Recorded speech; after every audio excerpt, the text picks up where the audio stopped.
সাংবাদিক মাধ্যমত এটা বাতৰি ওলাই আছে যে নলবাৰীৰ প্ৰাক্তন বিধায়ক অশোক শৰ্মা আৰু নলবাৰী বিজেপিৰ গুৰি ধৰোঁতা কংগ্ৰেছ দলত যোগদান কৰিব। তো আমি বাতৰিটো কিমান সত্য সেইটো জনাৰ কাৰণে আজি জিলা কংগ্ৰেছৰ সভাপতি ৰাতুল পাটোৱাৰী মই আমি আহি তেওঁৰ লগত আলোচনা কৰিলোঁ। আলোচনাৰ ফল কেনেকুৱা হ'ল?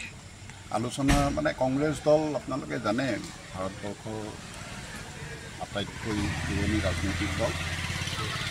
আমাৰ দলৰ আস্থা বা আমাৰ দলৰ যি আইডিঅ'লজি যোনে মানি জইন কৰিব বিচাৰে সকলোৰে কাৰণে দলৰ দুৱাৰ খোলা আছে।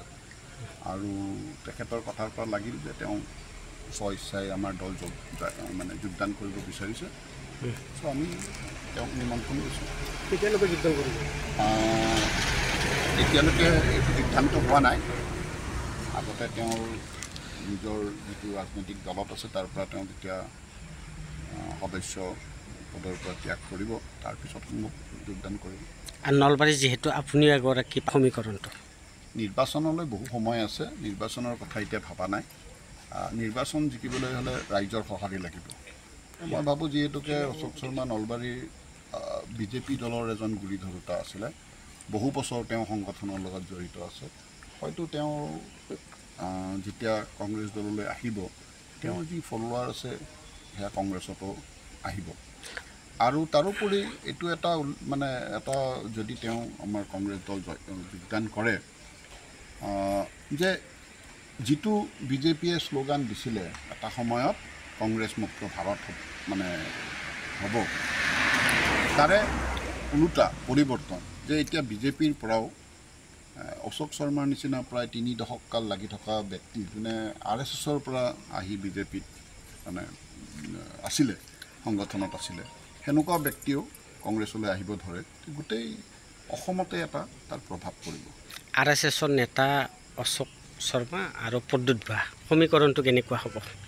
মই আগতেই ক'লোঁ যে নিৰ্বাচনৰ কথা আমি ভবা নাই। নিৰ্বাচনৰ কাৰণে আমাক ৰাইজে আস্থাত ল'ব লাগিব। আৰু আজি তেওঁ এটা বেলেগ ৰাজনৈতিক দলৰ পৰা অহাৰ কাৰণে প্ৰশ্ন উঠিছে, কিন্তু ইয়াৰ লগতে আজি এটা অনুষ্ঠানত আমাৰ 4 নম্বৰ মণ্ডল কংগ্ৰেছত 212 নম্বৰ বুথত প্ৰায় 70জন ব্যক্তি আজি এখন সভাত আছিলে, তাৰে 37জন বিজেপি দলৰ পৰা কংগ্ৰেছ দলত যোগদান কৰিছে। আৰু বিজেপি দলৰ তেওঁলোকৰ কিছুমান অফিচ বিয়াৰাৰো আছিলে, এনেকুৱা ব্যক্তি আহি যোগদান কৰিছে। মানে মৌভংগ আৰম্ভ হৈছে। নলবাৰীতে নহয়, অসম প্ৰদেশ কংগ্ৰেছ কমিটিয়ে এটা সিদ্ধান্ত লৈছে ইতিমধ্যে যিসকল কংগ্ৰেছ আমাৰ নেতৃত্বত আছিলে আৰু তেওঁলোকে কংগ্ৰেছৰ বেয়া দিনৰ মানে কংগ্ৰেছ এৰি গৈছে, তেনেকুৱা ব্যক্তিসকলক যোগদান কৰাত আমাৰ তৃণমূল পৰ্যায়ৰ সদস্যসকলেও আৰু আমাৰ বহু নেতাই আপত্তি জনাইছে। কেতিয়ালৈকে যোগদান মানে কৰিব, মানে অশোক শৰ্মা এতিয়া কেতিয়ালৈকে যোগদান কৰিব বুলি আশা কৰিব পাৰে? তেখেতে কি ক'লে বৈঠকত? অনতি পলমেই তেওঁ যোগদান কৰিব আৰু দিন এতিয়াও ঠিক হোৱা নাই, কিন্তু তেওঁ বিজেপি দলৰ পৰা পদত্যাগ কৰাৰ পিছত যোগদান কৰিব।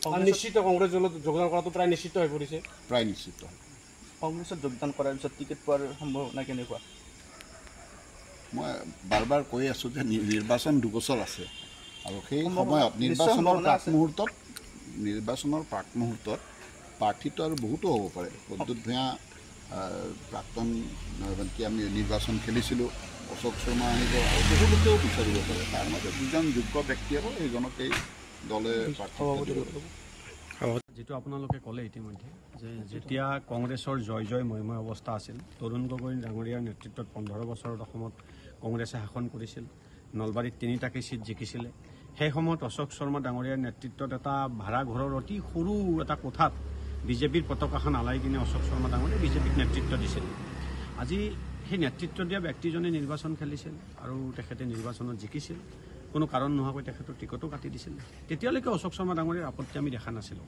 কিন্তু অশোক শৰ্মা ডাঙৰীয়াৰ লগত কথা পাতি যিটো গম পালোঁ যে বিজেপিত অৰিজিন যিসকল বিজেপিক অন্তৰেৰে ভাল পোৱা নেতা, সেই নেতাসকলৰ এতিয়া স্থান নাই। তেখেতসকল সম্পূৰ্ণৰূপে চেপি ধৰিছে।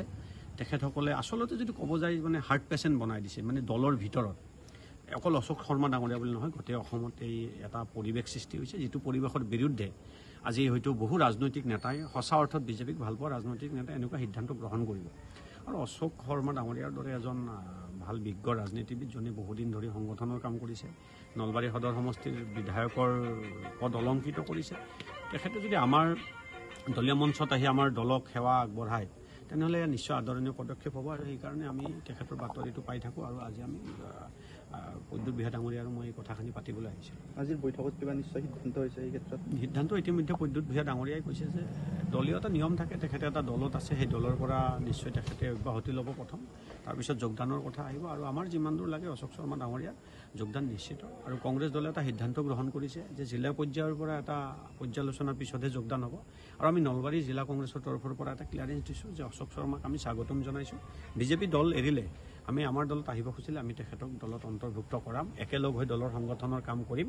আৰু আমাৰ উদ্দেশ্য ২৬ চনত নলবাৰীৰ ৩টা বিধানসভা সমষ্টিত আমি বিজেপিক পৰাভূত কৰিব লাগে। অশোক শৰ্মাৰ লগতে বহুকেইজন বিজেপি কৰ্মীয়ে কংগ্ৰেছত যোগদান কৰিব বুলি এটা চৰ্চা চলি আছে। সেইটো ষ্ট্ৰেটেজি আমি এতিয়াই নকওঁ, হয়তো জইন কৰাৰ পিছত আমি বেলেগ ষ্ট্ৰেটেজি ল'ব পাৰোঁ। যেনেকৈ আজি অশোক শৰ্মা ডাঙৰীয়া জইনে কৰা নাই, ইতিমধ্যে প্ৰদ্যুৎ বিহাৰী ডাঙৰীয়াই ক'লে নলবাৰী সদৰ সমষ্টিৰ ২১২ নম্বৰ বুথৰ আজি তাতে যদি চাই বিজেপিৰ গোটেই মুখ্যম আঘাত, গোটেই কৰ্মকৰ্তাই জইন কৰি দিলে। আগতে যিটো আছিল যে আমাৰ বহুত কয় যে কংগ্ৰেছটো মুছলিমৰ দল, হিন্দুৰ ঠাইত নাই, হিন্দু জেগাত আমাৰ ৮-১০ ঘৰ কংগ্ৰেছ কৰ্মী থাকে। আজি সেই বুথটোত যাওক, আজিৰ পৰা গম পাব। আজি হয়তো বহুত ধমক দিব, আঁচনি কাটিম বুলি ক'ব, সেইটো বেলেগ পৰিৱেশ, সেইটো চৰিত্ৰ তেখেতসকলৰ আছে, কিন্তু সেই চৰিত্ৰটোক আৰু এতিয়া ভয় নকৰে।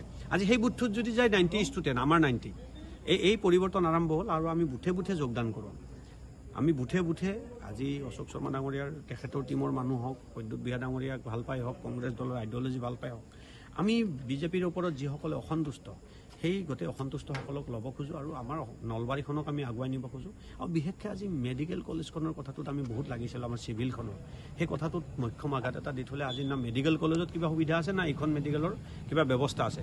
আমি নলবাৰীত এটা সুন্দৰ ধৰণে এটা পৰিৱেশ আৰম্ভ কৰিম যে বিৰোধী আচলতে যিটো ভূমিকা ল'ব লাগে, জনসাধাৰণৰ প্ৰতিটো সমস্যাক লৈ আমি একলগ হৈ মাত মাতিম, এইটোৱে আমাৰ প্ৰধান উদ্দেশ্য। অশোক শৰ্মা আগমনে কংগ্ৰেছক কিদৰে গতি দিব? অভিয়াছলি এটা ভাল গতি দিব। কিয় যে যিসকল ব্যক্তিৰ হাতত ধৰি বহুতে বিজেপি কৰিছিলে, বিধায়ক হৈছিলে, বহুতে মেম্বাৰশ্বিপ পাবৰ কাৰণে অশোক শৰ্মা ডাঙৰীয়াক লগ কৰিব লগা হৈছিল, সেই মানুহজন যেতিয়া ইমান ডাঙৰ আইডিঅলজি থকাৰ পিছত তেখেতে আজি এৰি আহিব, নিশ্চয়কৈ তেখেতৰ সেই যিটো চিন্তাধাৰা, আজি কংগ্ৰেছ দল ভাল বুলি যদি তেখেতে ভাবিবলৈ লৈছে, ইয়াৰ পৰা উমান লওক যে এইটো এটা বেলেগ গতি ল'ব। কাৰণ অশোক শৰ্মা ডাঙৰীয়াৰ ফলোৱাৰ্ছ আছে, বা অশোক শৰ্মাৰ নীতি আৰু স্থিতিটোতেই যদি আজি এনেকুৱা কুৱেশ্যন ৰেইজ হয়, তেনেহ'লে বহু বিজেপিক ভাল পোৱা কৰ্মকৰ্তাই আমাৰ লগত কথা পাতি আছে যে আমি অসন্তুষ্ট। তেখেতসকলে ভাবিব যদি অশোক শৰ্মা ডাঙৰীয়াৰ দৰে মানুহে বিজেপিক ইমান ভাল পাই উঠিও কংগ্ৰেছ দলত যাব পাৰে, তেনেহ'লে আমি কিয় নোৱাৰিম? গতিকে এইটো এটা গতি দিব। আৰু গোটেই জিলাখনত এটা সংগঠন, অকল নলবাৰী সদৰ সমষ্টিত নহয়, 3টা সমষ্টিতে সংগঠনৰ গতি মজবুত কৰিব।